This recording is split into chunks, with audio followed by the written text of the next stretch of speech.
think many of those things will happen for Clemson, and I expect it to start this week against Syracuse. The greatest strength on Syracuse's team so far this season has been its new starting quarterback, Steve Angeli, a Notre Dame transfer who is leading the nation right now with 357 passing yards per game. However, Angeli is not a runner and he's not super mobile. So you can expect this Clemson defense, starting with potential first-round NFL draft picks in defensive linemen Peter Woods and TJ Parker. My guess is they'll be all over Angeli from the starting snap, or at least try. The Orange could not run the ball against either Tennessee or UConn.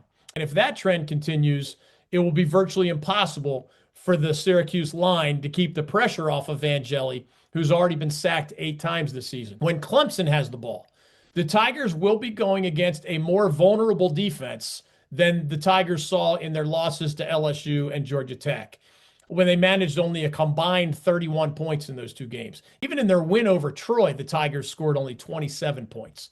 This is Clemson's 3rd year under its high-profile offensive coordinator, Garrett Riley, brother of Southern Cal head coach Lincoln Riley. Garrett joined the Tigers right after directing TCU's prolific offense during the Horned Frogs' 13-2 season that ended in the 2022 national championship game.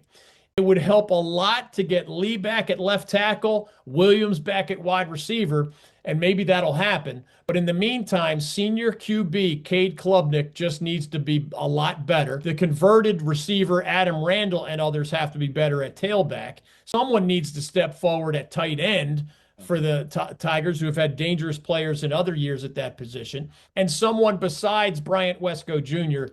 needs to step up at wide receiver. I think many of those things will happen for Clemson, and I expect it to start this week against Syracuse.